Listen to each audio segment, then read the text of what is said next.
Hello and good day. Today we're going to do a how-to. Basically I sold one of these razors to a gentleman in Italy and he's been honing his own razors for a good while. He was really impressed with my edge. Long and short of it, he just wanted to know if I could give him a bit of a how-to on how I sharpen basically a smile, and especially a wedge type smile. He's got beautiful scales. These are the Joseph Elliott McLeod's. It turns out McLeod is the surname of basically one of the biggest clans from Scotland, so take your pick. It could have been multiple things really. It could have been made for a rich person or peoples, or they could have just been playing the laws of averages as well, you know, playing the numbers game, meaning stamp McLeod on it. You're going to get some Scottish sales.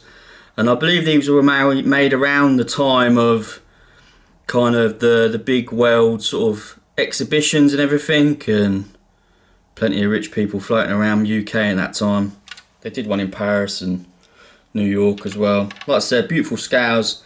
It's one of the best wedges I've ever worked on. These are. They're just lovely, man. This is destined, this one, for actually a McLeod. I've done a little bit of a deal for him. And I thought I'd just show you this one as well, because I got this in today, and this is, you know, like a hollow ground German style. It's got a belly to it a little bit.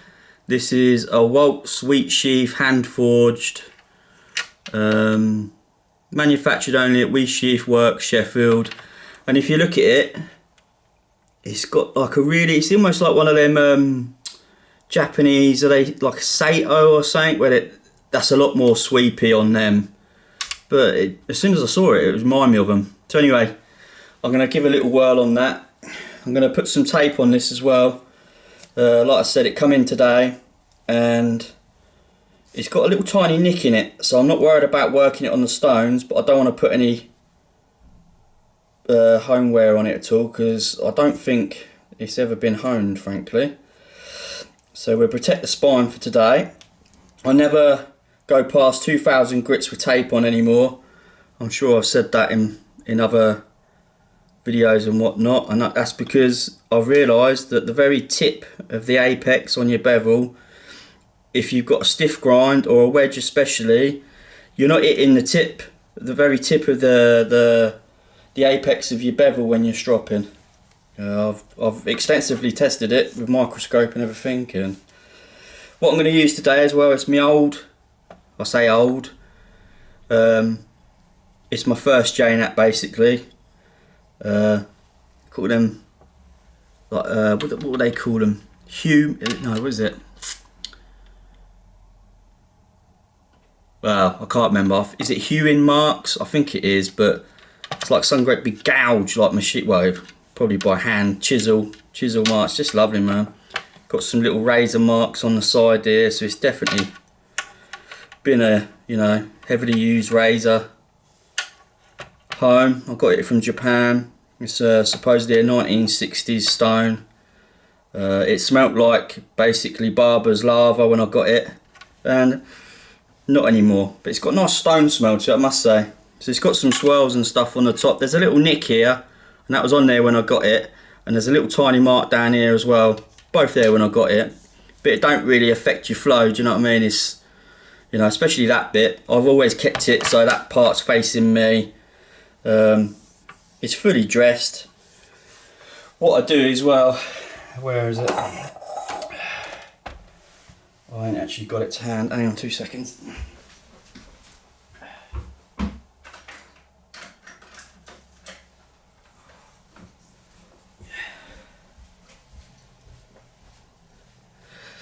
I've just got this little diamond plate, so before I start anything I always just give it a little tiny swirl, get it going. I'll quickly show you my new one as well. So that's like old and new. So it's not much size difference in it really. A little bit more depth, a little bit more length, a little bit more width. And if this stone proves out to be my keeper, because that's what I'm hoping it is, because it's hard, I'm going to cut a little piece off of here, about 15mm, and then I can use that as my final grinding paste, my Tomo as they call them, I think. I mean, Nagora. My old one's been a lovely stone. I think these marks on the top are actually cashew, because every time I've flattened it a little bit, or at least conditioned it, they've got less. So I believe that's the remnants of some sort of cashew that's basically penetrated a little bit. I don't know though, not sure. Right, I've got a little, I'm not going to try and pronounce it because I'm just terrible at pronouncing things. Well, actually I will, go on then. Magiro. But obviously it's Japanese, and you know, I absolutely love the Japanese. Every single one I've ever met has been nice and kind, but gee whiz, their language is what I could say very foreign to me. The gentleman I got the stone off, he gave me this. He gave me another 2 little Nagoras as well, but I'm yet to figure out what they are, and he's not getting back to me. I think he's having some personal problems. But anyway, less of that. I used this cotticle stone. This was my first basically proper Nagora, and I tell you what, cotticle stones work great with most finishes. Nearly everything I've tried it on, well actually everything I've tried it on has worked a treat, and that's because cotticles are known to be a little bit soft, and from what I've read they're very friable, and what friable means is when you're working the microscopic grains, grit, because that's what comes off a stone all the time, it basically gets smaller and smaller and smaller and smaller and smaller quite easy. And it was the first like slurry stone I used on my old Jnat, and I've used it on my new one as well, and frankly I can't tell the difference between my cotticle and this, especially on my face. And under the microscope I really can't tell the difference, but hey, is what it is, isn't it?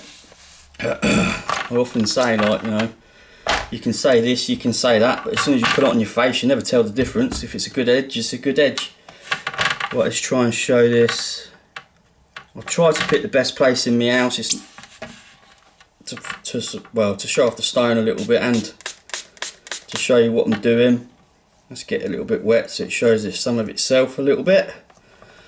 It don't really absorb much water. It's got some nice little pretty bits that come out.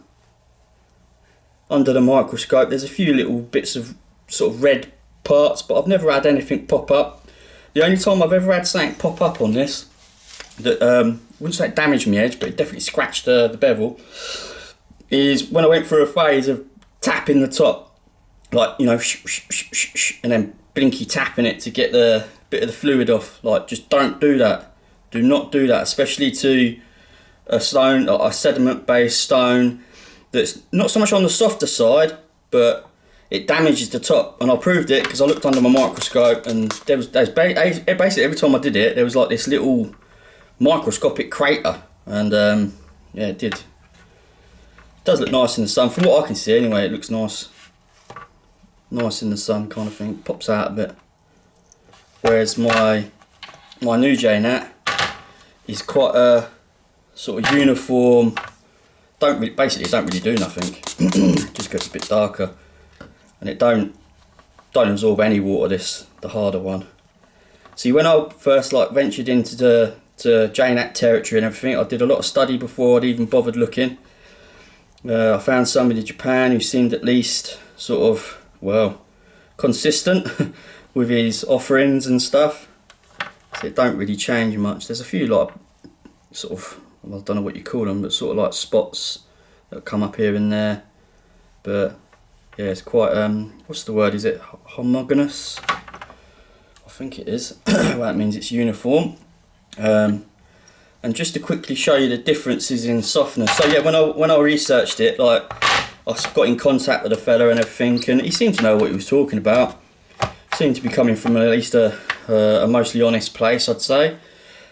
And when I started saying about I wanted, you know, this and that and this and that and stuff, he basically just turned around and said, look, you're meant to start off on the soft finishes, and you basically work your knowledge up to gain experience of Jnats and finishing stones, like natural finishing stones. And you know, I was quite keen to get a hard one straight away. I really was, because I've been using synthetics for years, and I knew my technique was sound, and you know, I thought I could just jump straight in it. I probably could have, to be fair. Like, even now I think I could have. And oh god, God, see that's stuck. But anyway, I took him on his word and everything, so I got the softer one, and I'm glad I did, because I've definitely learned, you know, using a softer one. And they always say, supposedly anyway, that it's harder to get a good edge off a soft stone. Like, I couldn't tell you why. There's many expert out there that probably would, but that's what I've read a lot of, and that's what he, well, basically says.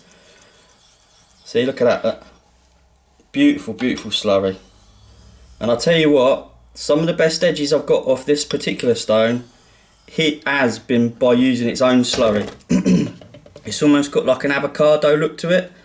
It looks a bit more greener in real life, but I call it an avocado stone. You know, what's in that?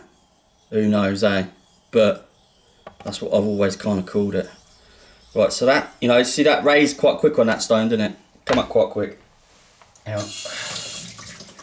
Now look at this. This is basically the differences in hardness. Same kind of pressure thereabouts. That you can just instantly tell. It's just, you know, it is raising, saying it is. It's coming, but you'd have to be there 10 minutes to raise it that much.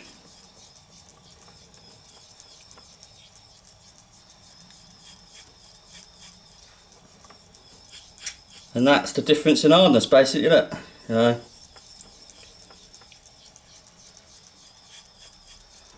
Under the microscope, you can't really see too much in the difference. Like on good steel, they both give a nice frosty sort of edge. And you know, if I was going to get really, really picky, I guess the harder one does a bit more of a shiny edge on some steels, because, you know, depending on what steel you use, it gives a different finish, you see. The harder the steel, the better the steel, some would say. You see what I mean? It's not got much, you know, it's about roughly the same time, isn't it? It's just not. It's quite an avocado looking stone though as well. It's, you know, very similar in colour. There is really showing because the sun and everything is difficult, but it's a very kind of similar kind of colour and everything. Right, let's get that off because I want to use the Agora. It's a bit of a lighter colour to show up what we're doing. Like I said, I used to just use the crash bang one up. The cuticle, and I was using that. I must have done about sort of 40-50 raises on the cuticle, and it's just wonderful. Like, if I was ever going to keep this stone, my first Jnat again, I'd chop a bit off of it, and that'd be my Agora. I wouldn't bother with these. Like, as much as I like using them and everything, I wouldn't pay for one. Let's put it that way. I got it free with a stone, and I use it at the moment just because, well, I've got one, so I might as well use it. But yeah, like I said, if God, shit sticks. If I was going to keep the stone, I would. I'd chop a bit off of it, and then that'd be, because I tell you what, the slurry it gives off of this is lovely. It sounds lovely, and frankly, it just works. Because some of my first raises, I didn't have. Can't remember if I had cuticles or not, but I didn't think about using them. Gee, that stuck.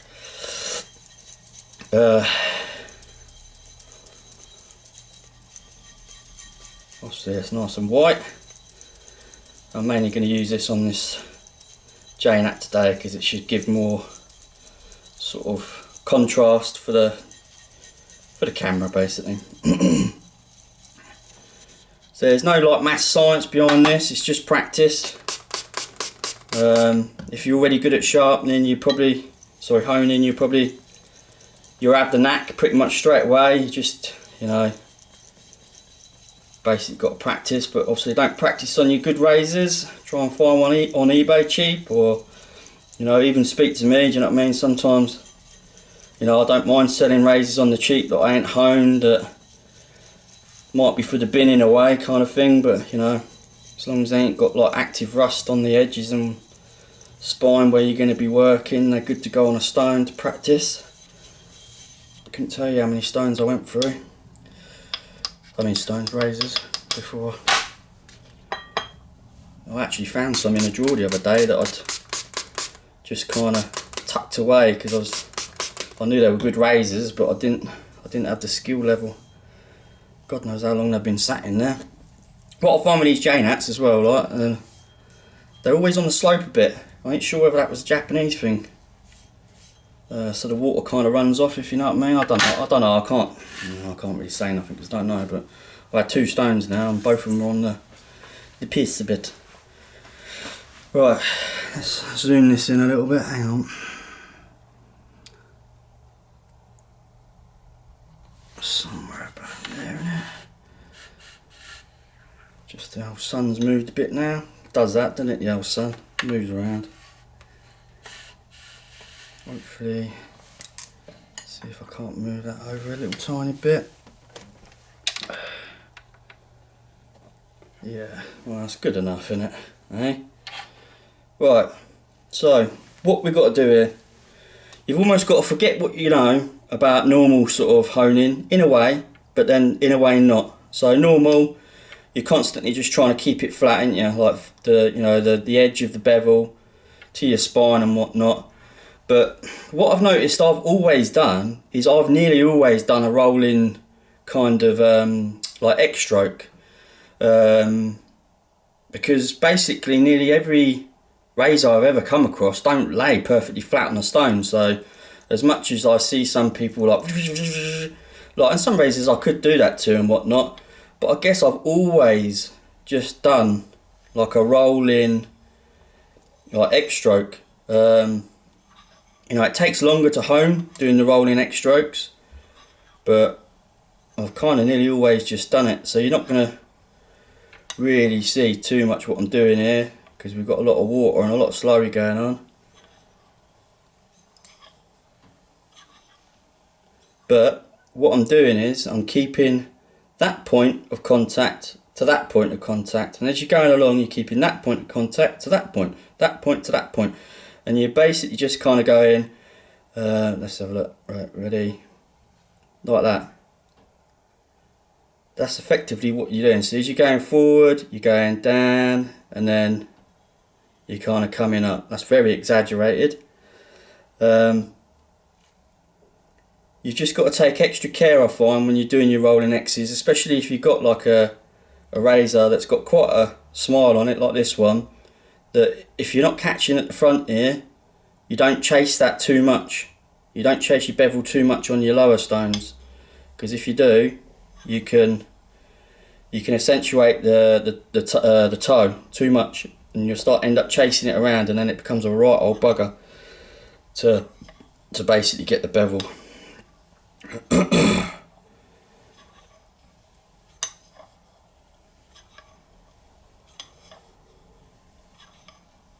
Put a bit too much water on here really, but there's plenty of slurry going on. So what I do is as well, I try and get some, well not try, I will get some photos of the different patterns, scratch patterns that my stones give, because if you go through the progression on the Slatons like I always do up to the 12, you get like a full-on mirror finish basically. Like, you know, if the steel's good, you'll get a full-on. See, as I'm going at, I'm coming at an angle. Sometimes I don't so much. Sometimes I'm a bit like sort of perpendicular to the stone, but I can already feel that kind of almost dragging a little bit, like trying to grip the stone. Even though I've only got a little point of contact, it's got a really big, fat, wide bevel on this razor. Well, these razors, all of them did. This one's got a little bit more home wear than the rest. Not that matters, because once you get a good edge on these, I don't think you need to sharpen them again really if you're good with your stropping, especially if you use pasted strops. So what I always do as well, I know I see a lot of people doing like one-handed stuff, and you know, again, they're not wrong doing that in any way, but it's just not something I've ever done. I do a little bit sometimes, I guess. But what I find is just basically laws of averages. There's more chance for a hiccup, basically. So my left, it'd be my left hand. I basically use it as a guide more than anything, and so you can see that starting there. Look at the slurry as it goes along the blade, and then I kind of picture in my mind that when I start here, pressure's here, none here, it's actually off a little bit if you look, and then I kind of get to about halfway, and that's when I really transfer any weight I'm putting on it from there to there.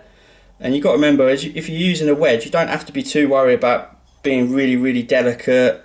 You know, you can use a bit more sort of power basically, because you're not going to flex the razor in any manner, especially one of these thick wedges. You know what I mean? It's like there's no bending in this. This is solid basically. I don't really do too many laps. I think sort of, you know, if you've done all the work properly on your other stones, all your work basically should go into your lower grits. You know, once your bevel's set, you should fly through your stones. As I don't ever count anything anymore, but I suppose as a general kind of rule of thumb, between 20 and 30 laps on each stone should be enough. And that includes your finishing stone. Yeah, the slurry's just following it along, you know, and I'm still just going like that all the way along, you know, accentuate, but a rocking motion. That's why they call it rolling X strokes. And it's just no different from really doing the flat one, really. You just, as you're going along. I don't go much faster than this. I don't go much faster than this doing any of my honing, because again, it just it puts more chance of basically going wrong, and the faster you go, the more damage you could do as well. You know, I can't remember the last time I accidentally sort of rolled a razor over, but you know, it's not something I imagine I probably would do. But hey, the faster you go, the more mistakes you can make, and the quicker they happen as well. Same with my stropping, you know what I mean? I can strop really quick, but well, frankly, I just don't see the point in it. Life is not a movie in my mind. So you can feel that kind of almost trying to skip a little bit, and that's because the stone's really flat. I always flatten all my stones with DMT Dyer. Is it Dyer Flat? It's a big stone. I've had it 10 years, I reckon. And it's still marvellous stone. Don't cut as fast or anything, but it's still flat. You can see the slurry's changing colour a little bit now as well. It's going a sort of grey colour, because even though this is high grit stone and whatnot, you're still removing some material in some way. So I don't know how many that is, but it feels like that's nearly ready. It's so even when I'm using just normal holograms, I always automatically do forms of rolling X strokes, just because I feel it hits, you know, if you've got something that's a bit out of geometry and everything, it basically, doing rolling X strokes, you see it's almost guaranteed to hit like every part of the edge.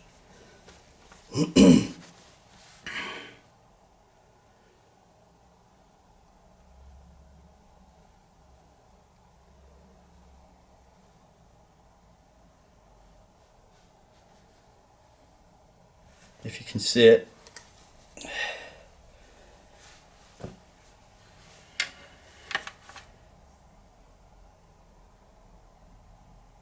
It's a big bevel on this razor.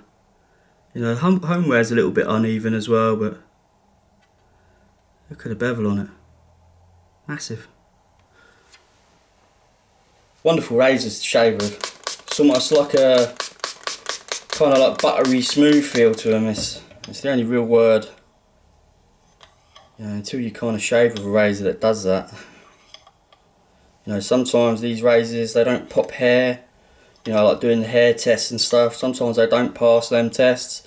I don't do none of them tests. I just shave with it, and if it don't work, if it don't shave right, you know it don't shave right. So you know, you've got some improvements to add on it. I've had razors that have popped hair like nobody's business, and they just feel like they're going to rip your face off. Do you know what I mean? It's a funny old thing, all this testing razors before. You know, the test is your face, your hair. really starting to sort of try and grip now. So again, that bit slower. You know, I'm accentuating that last bit for you a bit because I guess like I'm only probably coming up about 2-3 mil when I'm doing it naturally. You know, the razor wants to do that as well. You know, the spine is the same shape as the edge. So, you know, it wants to do these things, and all you're doing is helping it flow through the range of motion, basically. Right, so I think that's done on the slurry.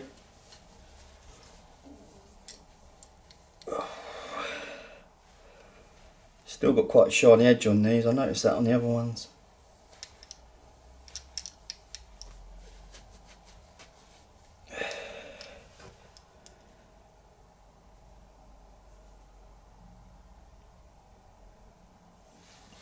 Some lovely steel. I'm near sure it's a Swedish steel.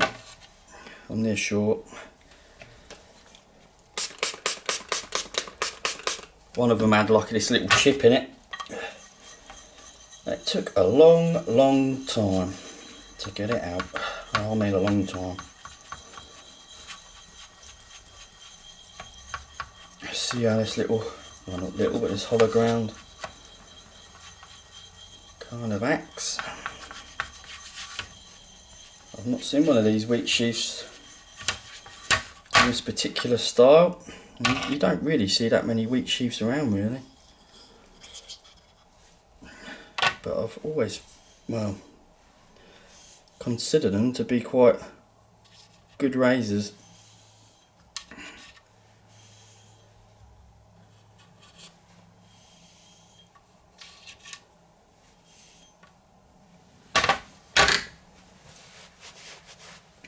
Right, so this is what's WUTZ, wherever's that pronounced. Right, so same routine again. That you can see, I'm kind of up. I'm up a bit. Again, I'm accentuating this probably a little bit, you know, because it's just autopilot when I actually do it.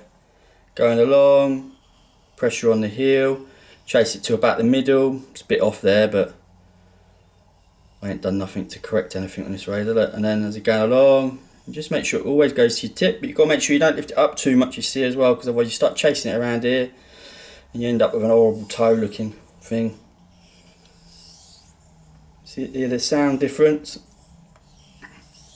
Very different. Obviously it's hollow ground. These wedges don't really make much sounds. They don't make much sound on your face either.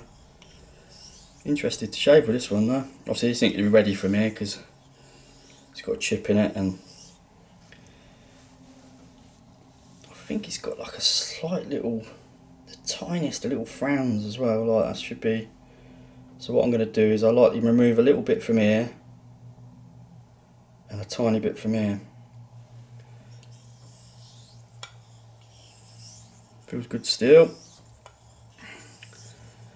I think the wheat sheath company were going into the 1920s, and then I think they got sort of dissolved or swallowed up a bit. So whatever way you look at it, it's probably an old razor.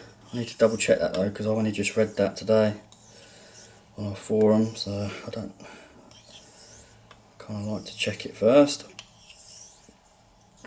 So again, even when my finger's up this end, it's not really doing nothing. It's basically just making sure my razor don't do anything weird. You know, this is my power, my guide, and this is my guide. Like, you know, and then like I said, gets to about halfway, and then it does. I start pushing down. You know, and it's where marker pen's your friend sometimes with razors. Like, I don't really need to use a marker pen anymore. I just use my scope and I just do my normal kind of thing to every razor. If it's got a chip on it, I'll stick it on a 320, all Shaptons, and then my 1000s once the chips are gone, and then I work the edge a bit, and then 2000, and at that point the tape's definitely coming off. Excuse me. Yeah, there's the most ever so slight sort of frown on it there.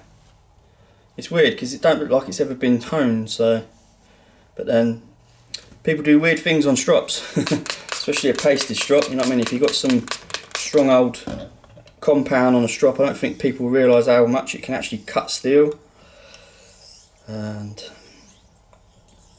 you know, people back in the day, they did rely more on strops than stones. Somebody messaged me the other day about how to like refresh one of my razors I sold him. And I'm a stones guy, you see, so if I have something start tugging a bit, I'll just stick it back on the 5000 and work through it, you know, and then strop it. But I will start experimenting a bit more with paste, just so I can offer that advice, because it is the cheaper way. You know, if you've got some, you know, it starts tugging, get some good diamond paste, start off on 1 micron paste, you know, a few laps, see if it improves, and then go back to your 0.5, and then I don't think you might have to do much more than that 0.5, but I like to go to 0.25, yeah, I like to go down to that, and then it goes on to linen and then normal sort of leather. That's it, chase it round.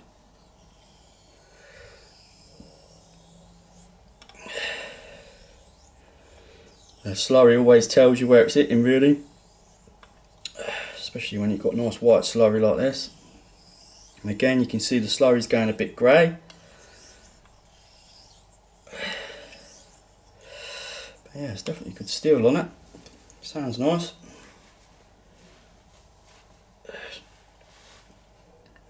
Just trying to look at the edge. There's a little tiny chip there, you see. So whatever way you look at it, I've got to get that out. And I will bread knife it. Because I always say, well, there's no point messing around. If you've got a chip, you've got to get it out. There's no point messing around. You just, well, get rid of it basically. So wash all the slurry off. Be careful you don't get it on your hands and stuff. Dry your hands. And then we just give the old razor a bit of a clean. I did before, put it back down, but just give it a little bit of a clean, because you don't want any sort of slurry on there now. Just want pure water. But at least this is the way I do it, you know. Again, this is not gospel, each to their own. You know, you figure out your own way in life, and honing's quite a good example of it, because there's more than one way to skin a cat basically. So again, that we're starting it. I think you can see the gap, can't you? Let's try and do it as if I was, you know, it probably is about that. So it is quite substantial, but again, the razor is leaning towards me. It's like it wants me to do this, you see. It's not me, I'm not trying to torque it at all, you know, I'm not really applying any pressure or anything. It's just I'm making sure everything's in contact. There's no real weight, especially on these stones, like by the time you get to here. You know, when I'm on the 320, I've got a chip or so, I'm putting loads of pressure on it. But again, not too much on your ends, because you can really damage them. But if you've got a chip in the middle, you know what I mean, you can, on a wedge, you can, well, do whatever really. You know, so that's now just really smooth. There's a tiny little bit of jumping every now and then, and again, that's just where the razor's matting to the stone. You know, if you had a really big, wide, non-smiling razor, it wants to stick to it. You can get rid of that by putting a tiny bit of detergent in your water sometimes. But I never see it as a problem. I just see it as just like basically the razor's telling you it's nearly done. See what I mean about that little chip and the little mark down here? You know, they don't. I have to be a little bit cautious of this bit, I guess. But that chip, what I've done is I've just wrapped a bit of sandpaper in, like a, well, I don't know what I wrapped it in, but it's something round, so it don't interfere with it, even if you do go near it. Stone's precious, man. It's like it's why I don't like using a DMT plate on the top all the time, because you know you might get 4 mil down into your stone over the years or something like that, and then you hit a layer that's no good for your razors. That's why I think it's always best just to chop a little bit off. Like if you intend to keep it, I mean, you know, if you're just buying them to test them, to sell them, you know, you need to keep it as original as you can, because you're going to lose a little bit of market value to I think most people. Not me though, I'm quite happy by a stone that's already got its own little tommy chopped off. So that's kind of about it really in terms of that. It's coming along nicely. It's, you know, the water's pushing it along. I'll do a few more slow ones for you, but again, bit of pressure, just natural pressure to keep it down as you go along, all the way along, and lift it up at the end. Come down, sort of halfway mark. You should be hitting sort of, you know, just try and eye that in yourself, hit in the middle kind of thing, and then sweep it off up to the end. And that's it really. Just keep going, away you go. I will have a little go on that little hollow ground just so I can have a look under the microscope when I'm done, see what it's doing to it, just out of my own interests. Alright, so far on my face I can't tell the difference between the Jnats, and that's what I was opening, you know, because I wasn't expecting my new one to be better, because well, I think I've said it before, I think you get to a certain point of sharpness and decent edges and you can't, you know, I think you can affect the smoothness with stropping a little bit and maybe a bit of that side of life, but you know, if you got a good stone, you've got a good progression, I think, well, you're done, ain't you? You know, you've got to try and remain consistent. That's, I think, one of the challenges for a lot of people, not for me. You know, I'd never use anything other than my progression now, other than my Shatons, because it's reliable, you see. You know, I just sold my Tamashanta thing, because I used to use that after my 5000, but I've got a 8000 Shapton now, so there's no point in me keeping the Tam. I have still got a Tam because they are a wonderful stone for knives and stuff. If you've never used a Tammy Shanta for your kitchen knives, say, oh, that's just lovely. You raise a slurry on it. Here's the old hollow ground. That's definitely got a little tiny frown, microscopic frown. Sounds different, you see, no slurry. It's a nice sound. Sounds like my little Thuringens from Germany that I had, I must say. And if there's one stone that I think these Jnats act like, it is, I think, the German stones. But then I say that and I've got a water of air over here, look. I'll show you that quick. This is a jewel stone. You can just about make out on, you can just about make out on the label. So look, on this side, that's the water of air. And they sound the same. Right, and every single edge I've took off this water of air has been lovely. People say they're a bit hit and miss, so they might be. But this one's definitely a good stone. Sounds lovely, I must say. And on the back, you see, I've got a nice Tam. Because the Tam I had, I loved. I really did. It's a lovely stone. It even smells nice. I know it sounds a bit weird, but I've got a good sense of smell, I have. But see it reveal itself a bit. It reveals itself lovely, the old Tams. Water of air don't really do too much, really. I guess it does a bit, but it's a nice stone. Just not as known or popular, really. So again, that heel, slide it along halfway, and then start transferring the power. Again, no real power to be had, just making sure it's nice and sound on the stone. Well, that's about it, really. I'll just quickly go through. I did write a few notes and just make sure I kind of covered everything I wanted to cover. But there's not much really to say. You just got to get practicing. Like I said, don't use your good razors because you can ruin an edge relatively quick, I'd say. You know, maybe start on your higher grits, like 5000, kind of above, when you want to get practicing and stuff, and you know, little microscope and stuff. Well, I've got any in here. Oh, I took them out. You know, you can get these little like camera lopes and stuff. You know, don't need a microscope.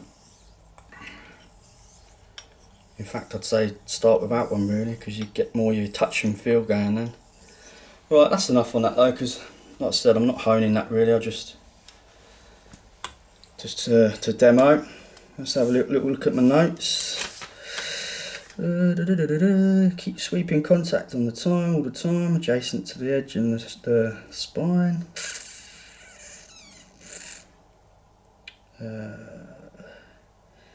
Yeah, you have to take a little bit more care with the frame backs, I found. Like even my Swedish frame backs, they seem to be softer steel.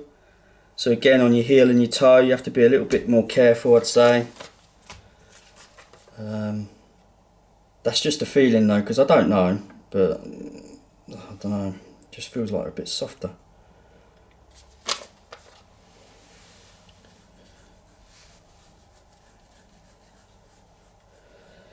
No, that is, I think I've covered everything. I've got some of these little cottacles for sale. I've kept two myself. One of them's going to be sold with the Jnat, I think. That's about it really. So I hope you've enjoyed the video, I hope you got something from it, and I'll see you again soon maybe. Toodaloo.